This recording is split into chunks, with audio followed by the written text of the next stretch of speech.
Bom dia.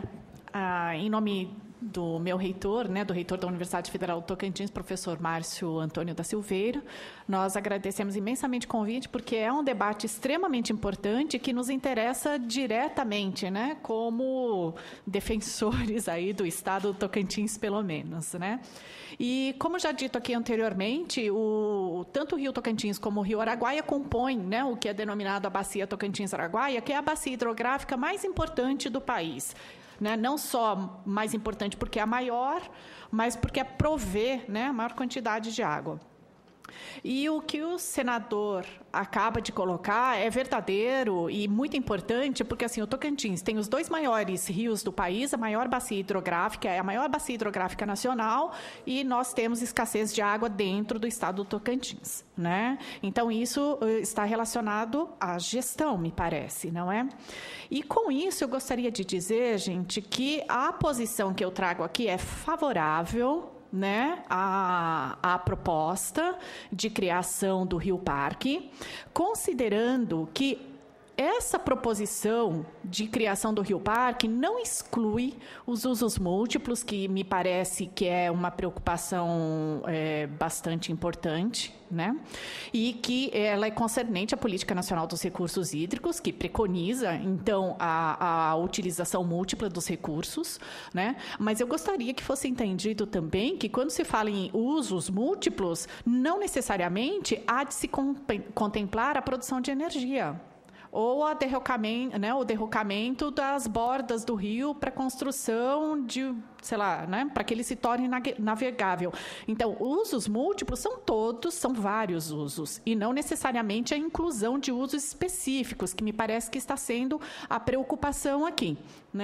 Também foi mencionado aqui a questão dos sucessivos barramentos no Rio Tocantins, E mais estão previstas, se eu não me engano, talvez a Adriana, a senhora Adriana possa confirmar isso, a longo prazo, senador, 17 barramentos, mais 17 barramentos.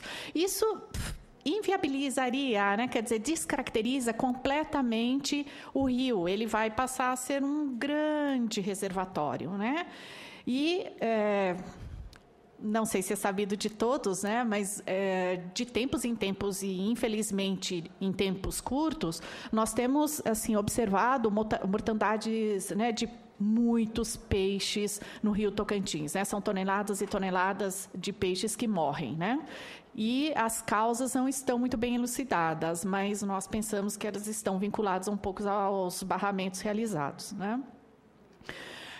Gostaria de colocar também, gente, a importância de trazer um debate sobre a viabilidade da utilização de outras formas de energia. Os estados que são abrangidos pela bacia hidrográfica e o Brasil como um todo, tem uma quantidade de energia solar disponível enorme, e o Tocantins todavia mais. Ele é uma das regiões de maior incidência solar do planeta. Então, nós poderíamos estar pensando em alternativas nesse sentido, e também na produção de energia eólica, que são outras duas formas de energia limpas, e menos potencialmente impactantes que a energia produzida pelas hidrelétricas, que nós reconhecemos a importância, mas existem outras formas de fazer produção de energia limpa. E que essa preocupação em garantir o que está preconizado na Política Nacional das Águas, na 9433 de 1997, que traz a Política Nacional dos Recursos Hídricos, que regula toda a gestão de uma bacia, eu não vejo que ela fique comprometida, e nem que essa prática seja uma afronta à política, de forma alguma. Me parece que a aprovação, a criação de um rio-parque ajudaria muito, porque a gestão do rio-parque, se é assim que pode ser denominado, ela não seria feita pelo Tocantins ou pelo, continuar continuaria tendo a mesma forma de gestão, porque é interestadual, né? Seria interestadual. Então, eu não vejo, né, que a gestão gerasse qualquer tipo de conflito, né? E, todo o contrário, eu vejo que ela facilitaria, seria um facilitador para a execução do Plano Nacional de Recursos Hídricos, né? E, a considerar, e sem desrespeito e julgamento de méritos, porque eu acredito que eu particularmente, acho que a Agência Nacional de Águas faz um trabalho muito importante e bom, muito bom mesmo, mas, assim, infelizmente, não consegue atender as demandas. Não consegue, né? Então, a criação do Plano Nacional de Recursos Hídricos se deu em 1997, e nem por isso nós tivemos a recuperação de rio algum, ou a garantia da qualidade ou quantidade de água, né? E eu estou falando com conhecimento de causa própria, né? Que isso está no quintal da minha casa. Então, infelizmente, não vejo, né, que isso, lamentavelmente, né, gente, desde que se cria a política até que ela entre em prática, existe um espaço muito grande, né? Então, sinceramente, minha proposição é pela criação. Eu acho que nós avançaríamos, seria... há riscos, sempre há riscos, né? Mas eu não vejo que a criação de uma área de proteção inviabilize os usos múltiplos, né? Não vejo que ela seja contraditória à Política Nacional de Recursos Hídricos, né? E me parece que nós ainda sairíamos aí, teríamos uma atitude de vanguarda no sentido de criação de um patrimônio natural, da preservação de um patrimônio natural, né? Estava até comentando com as colegas aqui antes do início formal da reunião, que, por exemplo, né, o continente europeu, eles têm um patrimônio arquitetônico enorme, que faz com que nós os visitemos e que todos nós queiramos conhecer a Europa. Né? Por que as pessoas vêm ao Brasil? Vêm por causa do patrimônio natural, não vêm por causa do patrimônio arquitetônico, não é? Excetuando Brasília, né? Mas os outros estados não detêm um patrimônio arquitetônico tão interessante para, né, que atraia turistas. Os turistas vêm por conta de patrimônio natural. Então, eu penso que seria, gente, uma atitude de vanguarda, pensando, né, no clichê das gerações futuras, mas, assim, pensem que se nós conseguíssemos garantir, eu não sei se todos conhecem o Rio Araguaia, mas ele é belíssimo, né? Ele é belíssimo. Só pelas características físicas dele, ele já entra, né, em processo de proteção por causa da beleza cênica, né? Ele já se enquadraria como um organismo a ser protegido, né? Porque ele é lindíssimo. E,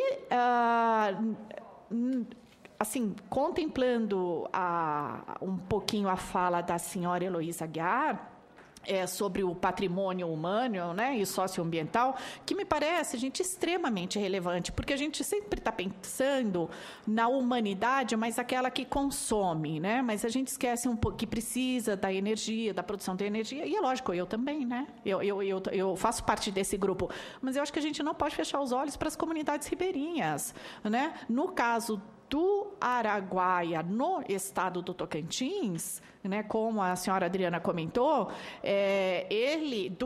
durante, né, o percurso desse rio, nós temos várias aldeias indígenas, né? No Tocantins, nós temos 8 etnias indígenas, e, normalmente, elas são ribeirinhas, né? Então, o que acontece quando vem a construção de uma barragem? A primeira coisa é realocar essas comunidades, né? Ocorre a realocação dessas comunidades. Elas ficam piores? Não, elas não ficam piores. Financeiramente, talvez, não, né? Elas começam a acessar mais materiais, mas certamente elas perdem identidade e memória, né? Que é o que tem o valor mesmo, né? Então, eu penso que nós deveríamos, né, considerar algumas possibilidades. Eu entendo que, né, sobretudo agora, o Brasil aí, né, numa crise terrível, e que nós temos que pensar em ações que economicamente sejam importantes, né? Que a gente tem aí que pensar em geração de riqueza, mas eu acho que a gente pode pensar em geração de riqueza de uma forma sustentável, né? Acho que a gente não precisa continuar na linha da construção de barragens. Podemos, mas por que não preservar, né, o rio Araguaia, se a gente já tem o Tocantins e tantos outros rios que sofrem e onde são construídos barramentos, e preservar o rio Araguaia. Isso não significa que os usos múltiplos fiquem comprometidos de forma alguma. Captação de água para abastecimento humano é possível, captação de água para dessedentação de animais é possível, para irrigação é possível, para lazer é possível, para pesca é possível, quer dizer, para o turismo é possível, né? E eu gostaria de chamar a atenção também para o que foi dito em relação aos impactos gerados pelo turismo, né? É possível, né? Mas qual é o quantitativo de turistas que acessam o rio Araguaia que causam um impacto maior do que causaria a construção de um barramento ou de uma hidrovia? Qual é a dimensão desse turismo que traz problemas ambientais de ordem sanitária que não as cidades? Né? Então, assim, não vejo que o turismo possa ser considerado como um fator negativo. Todo o contrário. Eu acho que o turismo ordenaria, né?